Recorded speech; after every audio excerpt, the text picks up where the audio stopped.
Hi everyone, good morning, good afternoon, good evening. How are you? Welcome all of you to our physical week of Taurus. So apparently yesterday I did something that I don't like to do, of what I feel ashamed of.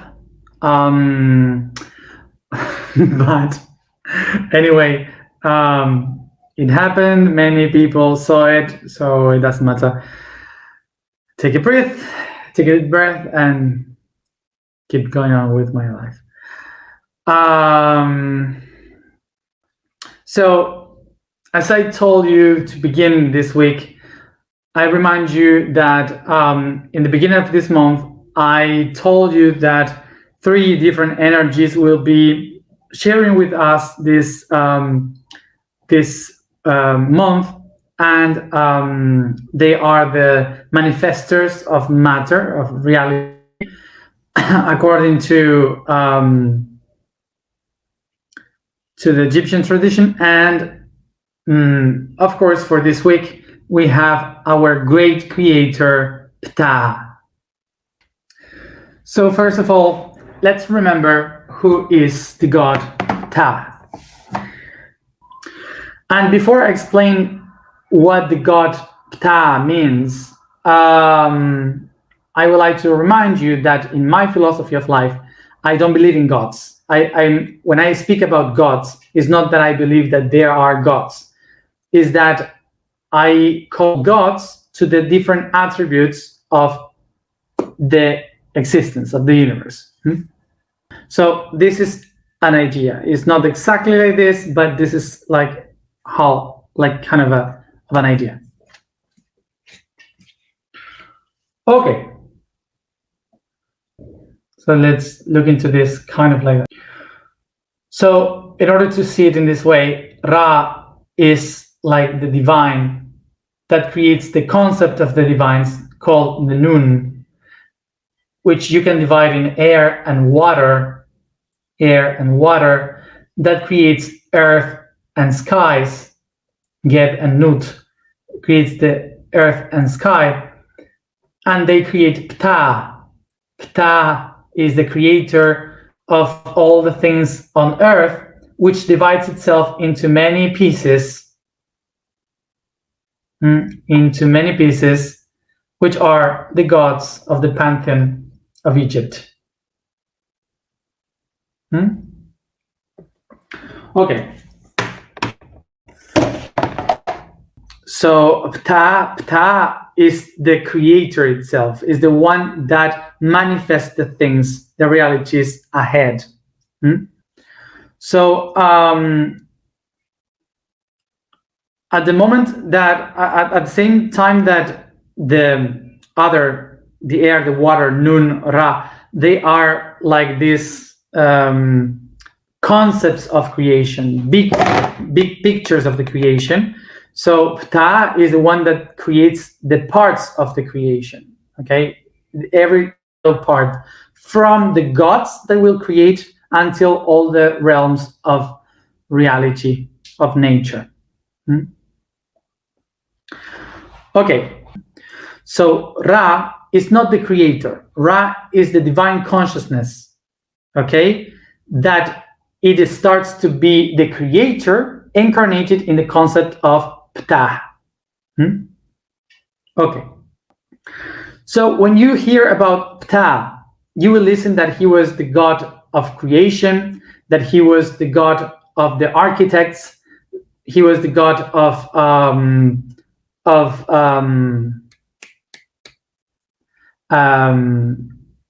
the artisans.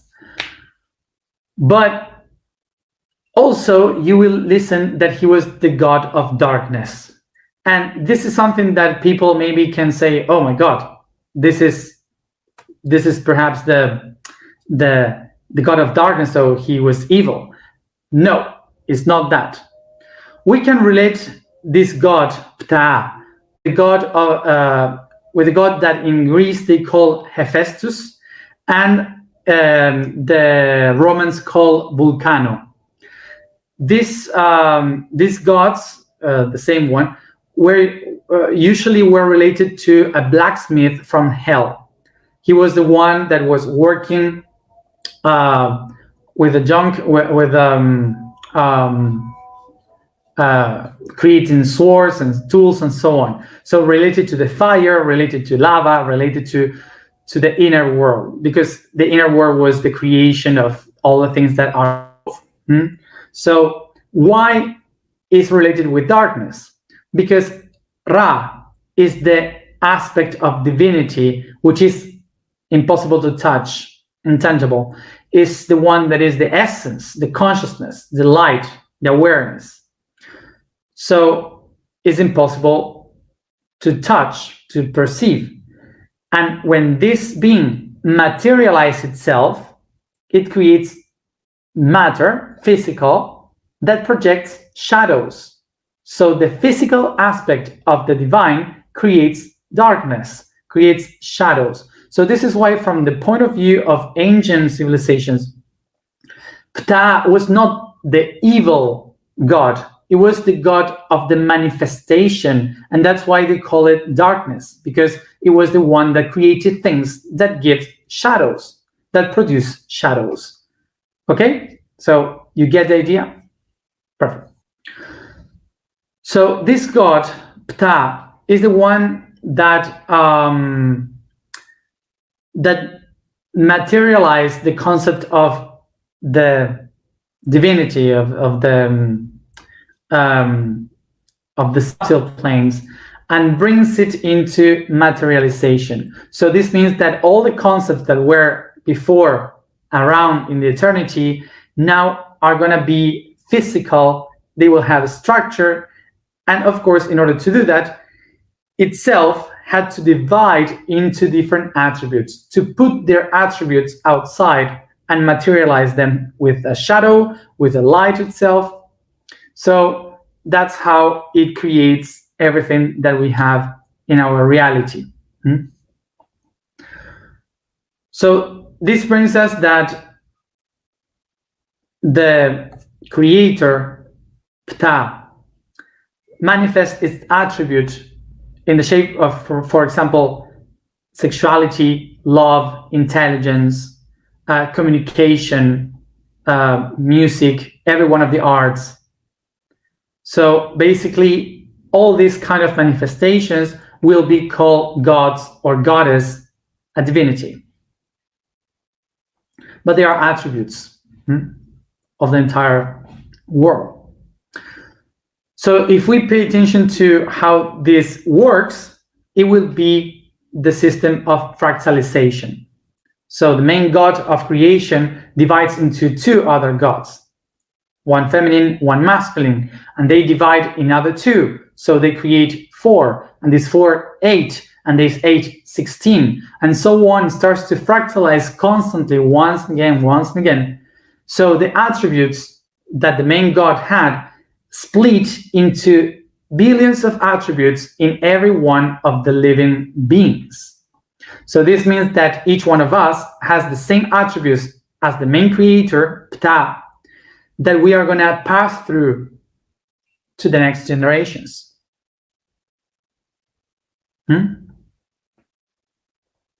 So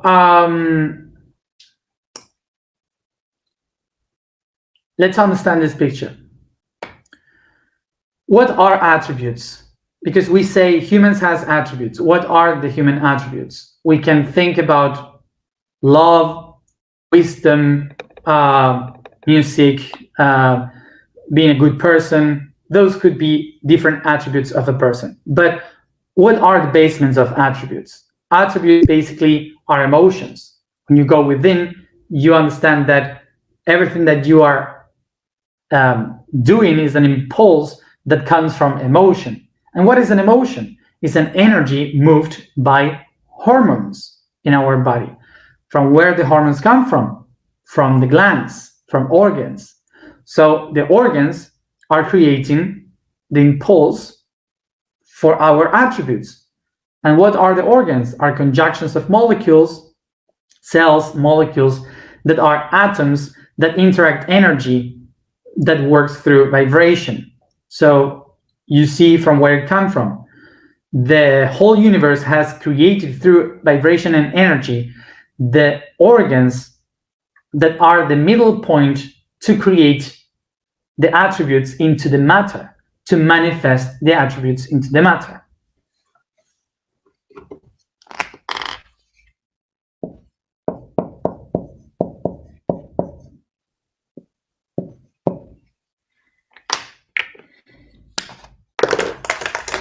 Okay, so what we have here, all the lights, sorry. What we have here is the path that it takes for us to awaken the attributes that we call human attributes. So we have here the path of vibration. Vibration creates energy. Then the atoms produce cells. The cells create organisms connected to what we call chakra. And then the organ produces harmony, that produces emotion, that creates impulses, that awakens attributes. Okay? So in order to have attributes, the universe has created this whole path in which the organs materialize the attributes. The attributes would be just mental concepts in the universe if they are not going through all this process until materialize themselves.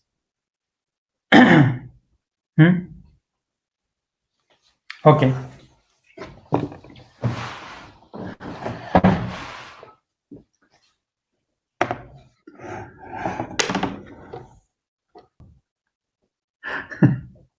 I forgot what I was saying. So this is what you get when you explain with your mind in blank.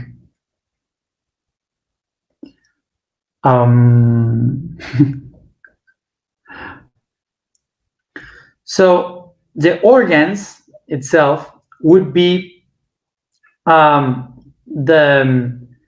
when we speak about materialization, materializing the divine into the matter, the ethereal into the physical, what we have is that chakra and organ, they join together to create like a passage, like a process that enables the universe to manifest the divinity into the matter. So Ptah, as a concept, he found a way in which he could download the divine into the physical. So this makes us understand that not only in our bodies, but in the entire creation, there are spots from where all the subtle planes of reality can be downloaded in a conjunction towards the matter in the physical world. Okay, places where you can download heaven on earth. In our bodies, we have the glands, the endocrine system, as a way to open the doors, okay, from the subtle to the physical. But in the earth, we have many, represented in mountains, in islands, in lakes. Those places is what we call nodes. The nodes of a planet, the nodes of a body, are places where the energy goes down in a spiral and goes up in a spiral, finding together in the center, creating a node of energy. So these are perfect places through where the heaven can go down into the earth, and places where the earth can go up into the heaven. So the way in which ancient people could understand where are those places, were following the birds. The birds observing the skies, the clouds, and everything, they were like trying to picture the images of what these people could, these gods could download from heaven. So the birds were the first ones to notice that portal. How? Because they were in circles. So they were following the birds flying in circles. And if the birds repeat that, going very high and going down in the same spot once and again, what they could see is that the birds were telling you where are a portal to the gods, to the heaven. So that's why there were some priests that were just observing birds. Observing birds in Latin, you might say avis spictum. Avis spictum. That is the origin of the word auspice.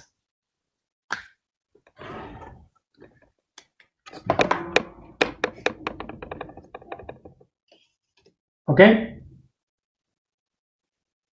Avis spictum. Avis spictum. To watch birds.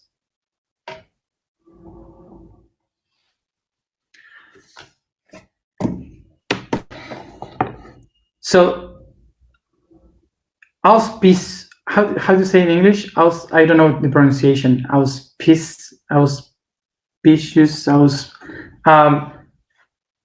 When someone gives money to someone to make him keep doing what that person is doing.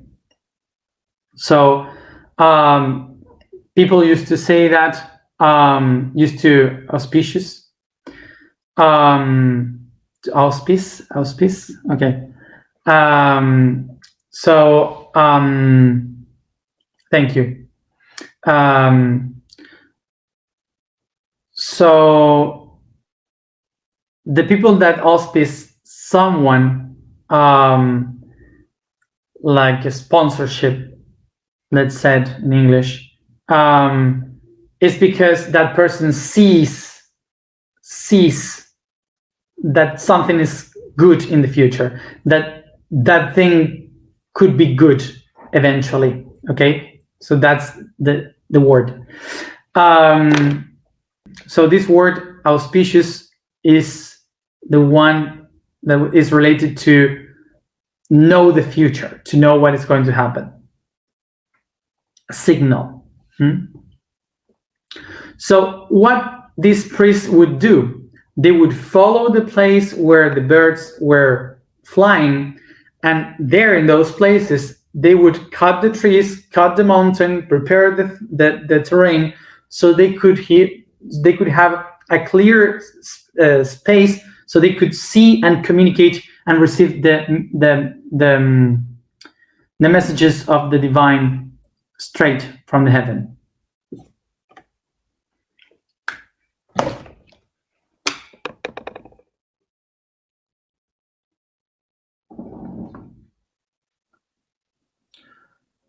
So this place was called Temlo. That means place made by cuts of trees or cuts of stones.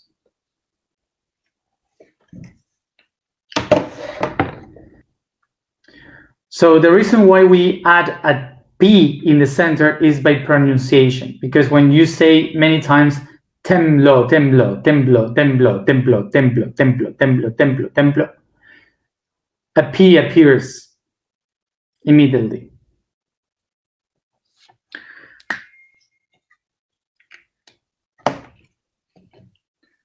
This is how we get the word temple. As you see here, this is how the word temple starts. Temple is not about a construction.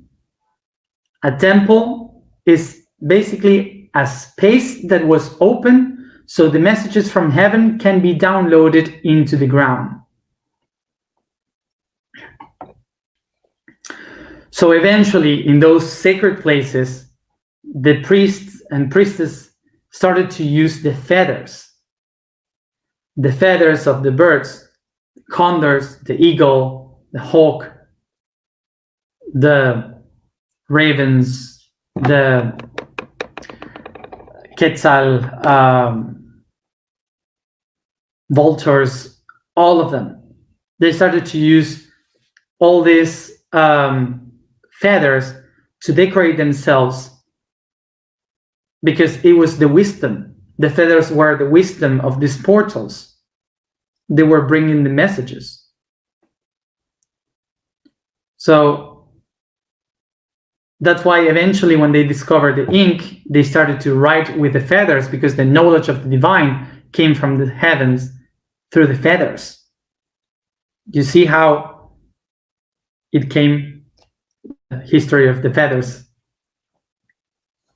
So eventually the priests and priestesses started to stay in those spots. So people start to create a house for the priest to live there, so they could have a place to speak and communicate with the divines. And that's what we call a temple today. The house where the priests and priestesses could gather with the divine. So eventually, with the pass of time, the temples became very important too, because the construction of the temples were the incarnation of the divinity. The shape of the temples, the intention that they had, the ways in which they had to be built, the inscriptions on it, the stones that were used, everything was downloading what the gods were representing. And suddenly the temples itself became holy. So what we got about this connection with the divine is contemplation. Contemplation comes from the word temple. Is the action that we take all together to go into that temple to observe the skies, to contemplate. Contemplate means to get together to watch the skies. To go to a spot where you can contemplate the skies. Eventually, a lot of people stopped watching to the skies to receive the message, and they started to close their eyes in the shadows of the temple to see within, to contemplate in the inside. This takes us to meditation. So the temple is not exactly a place where you go and pray or meditate. It's a place in which you can contemplate from the middle point, both sides, one side here, the other side there.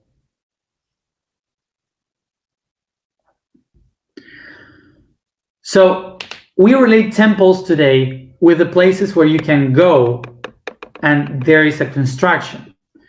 But actually, as we are looking now, as we are understanding now, a temple is a place of contemplation. It's not a place that is built. There are many temples, natural temples, as I said, in islands, in mountains, in lakes, in trees, and places that we call ethereal temples, that they are in other dimensions. So it doesn't mean that there is a temple with the shape of a human culture. It doesn't mean that there is a temple of crystals or whatever. It means that it's a place of contemplation. It means that it's a place where you can go and observe outside and within. Okay? So now that we know what a temple is, remember that there are temples of many kinds, but all of them are to connect heaven and earth by observation, contemplation. So a temple is a place that was built to seek a spot to contemplate something. So it doesn't matter the religion. It can be Christian temple as a church. It can be a synagogue for the Jews. It can be a mosque for the Muslim, a temple of Hinduism, Buddhism. It doesn't matter, because all of them were built with one intention, which is to contemplate, to observe the within between heaven and earth. So it doesn't matter in which one you go if you know this. Important to know that a house cannot be a temple unless the house was built and used mostly for contemplation. In a house, you do all your daily stuff, you do many things. It's not only about contemplation. The places, maybe in your house, you can have a room that is only for that, for contemplation. So that could be a temple, or maybe the tree, some tree in the garden. So the idea of the temple is basically contemplation, to go within, to observe. So there are places that were precisely done for that, or with intention of just be that. So a place that was done for that is perfect to be a temple. Bien. So now we can understand that during our daily life, being unaware and conscious, our body is the body. But when we start to work with a consciousness to become aware, our body becomes a temple.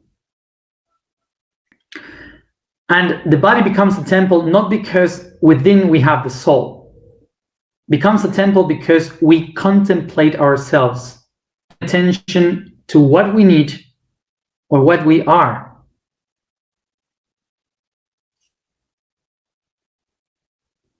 So this is why along this path, in this next week, we will go through all the systems of our body to try to understand each part of it, each temple that we have within, in order to understand, to contemplate how every organ, every system in our body can be a door between the divinity and the matter towards divinity.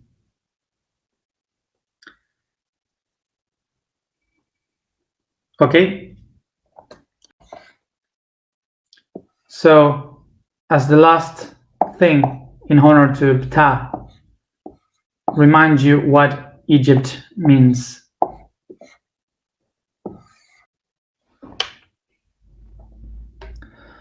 So, name of Egypt, Had Kapta. Had Kapta.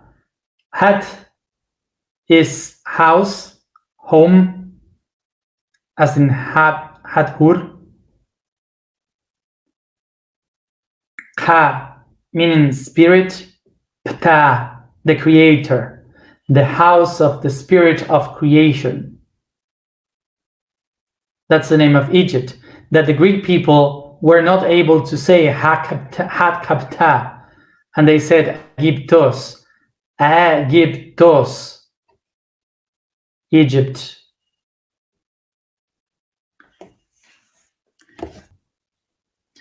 So here we are at the house of the spirit of creation, and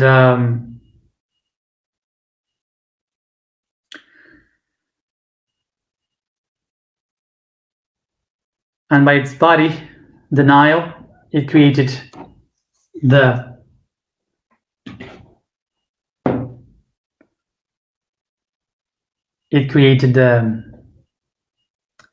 path of initiation in every temple. Of course, Egypt was the ancient name that we have still, but in Egyptian, in Egypt, the country is called Misr. Misr is in Arab language. Okay, in Arab language they call it Misr. Misr means fortress. Okay, it's a place, construction, fortress. So speaking about the spirit of creation, Ka, today the sound is Ka, precisely, which is the word for spirits. So a detail of saying Ka, because it's not Ka. It's not Ka or Ha, it's Ka. The word Ka. You have to hit the palate, okay, very deep behind. That's how you say it properly. Ka. Why? Because in the ancient language, what you had to do with this was to hitting the bone where is touching the hypophysis gland. Okay, so which is the crown chakra. So when you say Ka, you are moving that gland. You are like hitting that gland, calling the spirit. Okay, so that's why to know the difference. It's not Ka, it's Ka. Okay. The statement for today is, I am a channel between spirits. The code for today is the circulatory system. Another one of the fundamental systems of the body is the one in charge of the distribution of nutrients, minerals, and chemical elements like oxygen to all the organs and corners of the body. Cells need the chemical basis for life, and it's through the circulatory system that this reach them to be absorbed. The heart is in its center, that distributes through water and the red globules, blood, the red cells, blood, all the components. Among them, the oxygen is fundamental, and thus it through a vein and artery system. It's the projection of the flow and pulse of universe space-time. Sit comfortable, close your eyes, and concentrate in your breathing.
I take a deep breath and become aware of the body I inhabit.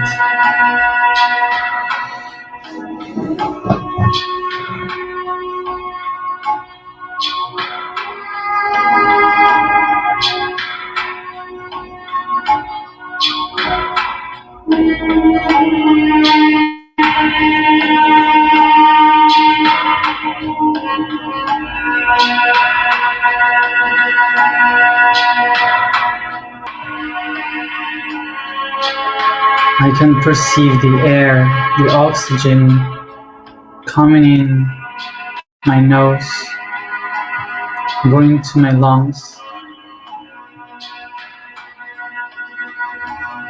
feeling how it goes to the heart,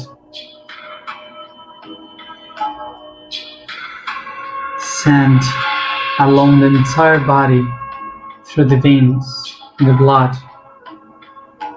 to every organ.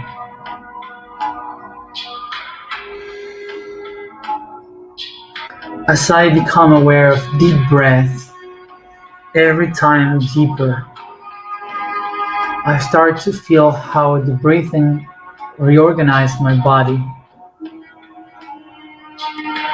I feel the bones, the muscles, and I start to move them to stretch the whole body. Every joint,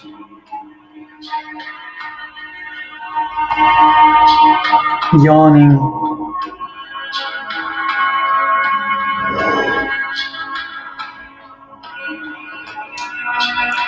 moving every part of it, massaging, caressing. I move every joint from my feet to my head.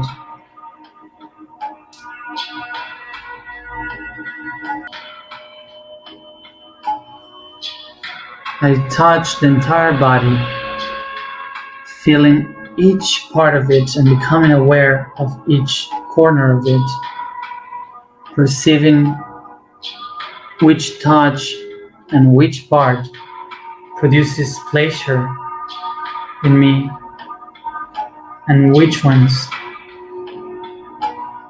produce fear and uncomfortable emotions, sensations.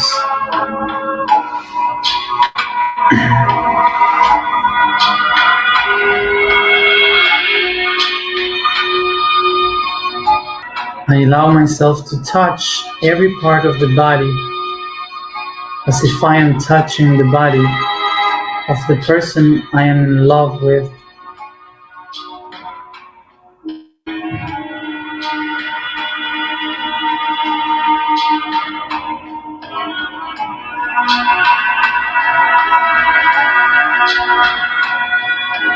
I carry softly my face, the eyes in circles, nose, the lips.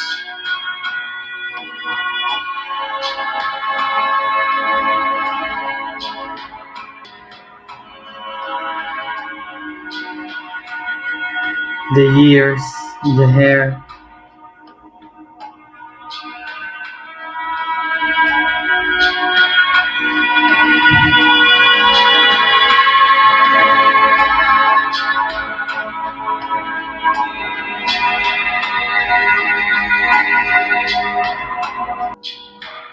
I try to perceive, touching every corner, every centimeter of my body, which part of it makes me feel comfortable, and which ones I feel ashamed of.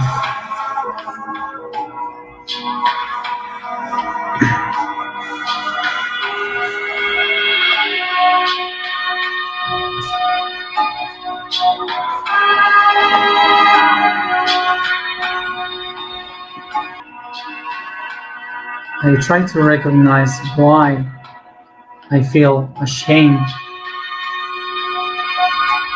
or uncomfortable with some parts of my body.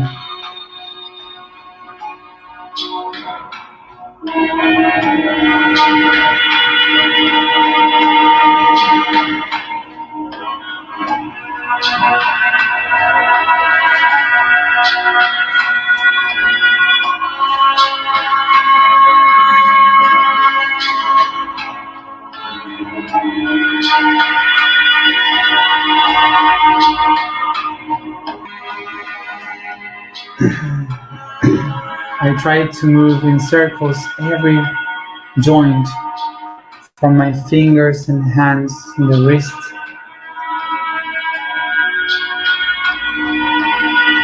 my elbows, my shoulders, my neck,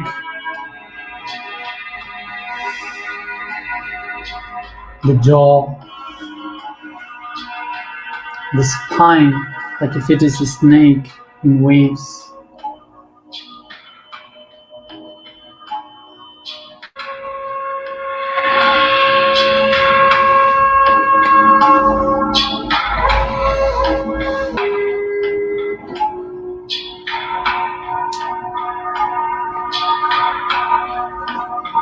knees, ankles, and circle.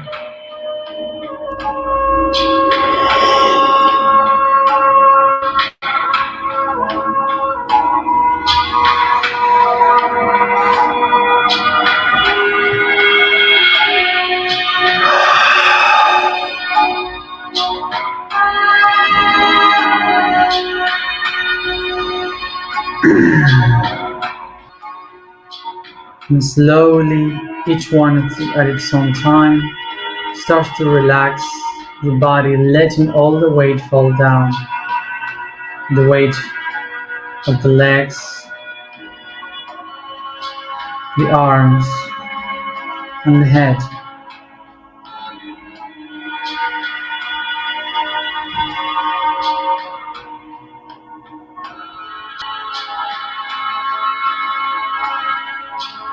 Let the jaw fall down,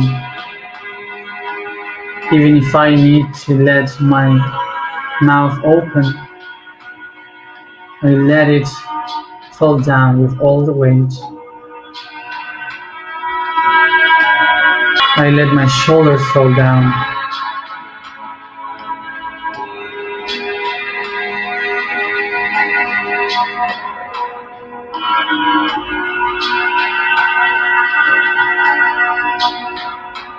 And I let all my body lay down on the surface that I find myself in.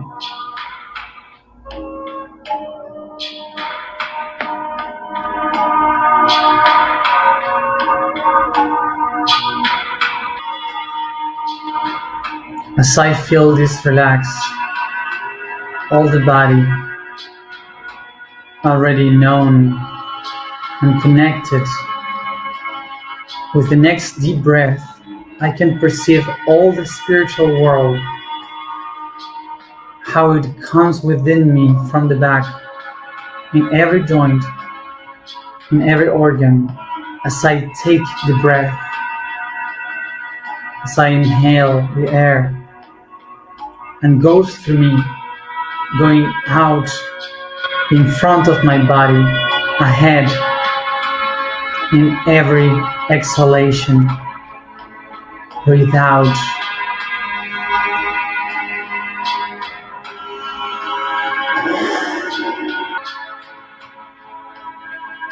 As I breathe, all the spiritual world gets inside of me from the back, in every cell, and goes out of me in front through every cell.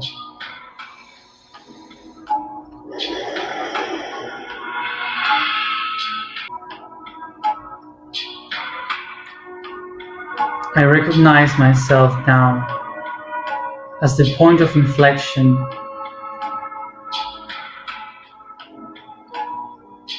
where everything connects, where I can contemplate myself in all what I am and what I am going to be. I am the portal through where I get in to know myself. So inside, I can know the universe.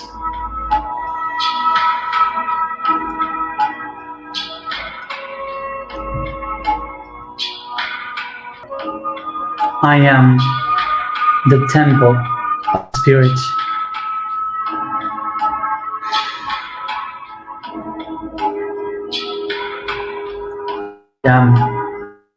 And I call it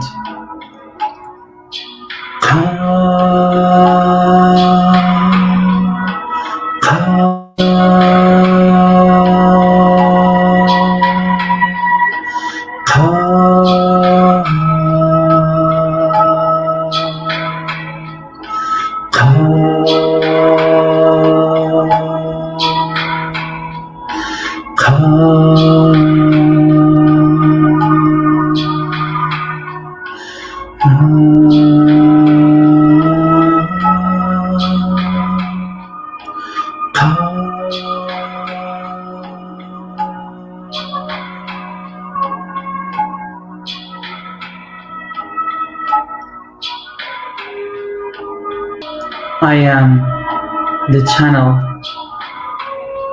between spirits. I am the channel between spirits. I am the channel between spirits.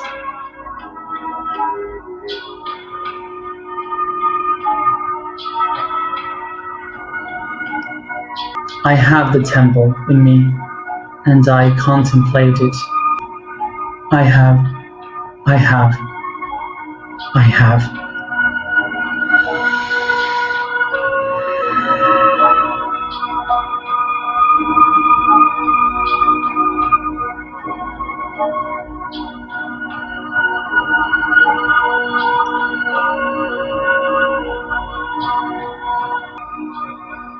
Take a deep breath, and each one at its own time, come back here and now, caressing and stretching your body.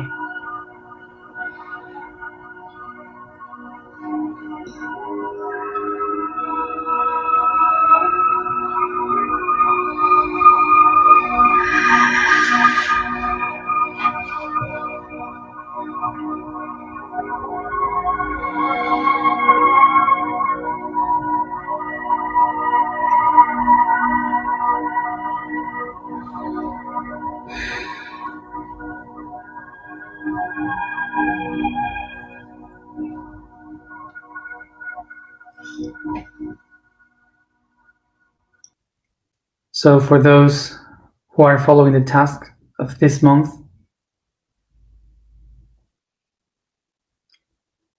you take this energy, put it into the water, and pour it in the seeds that we have sowed. Thank you everybody for being here another day, as always, and see you tomorrow at the same time.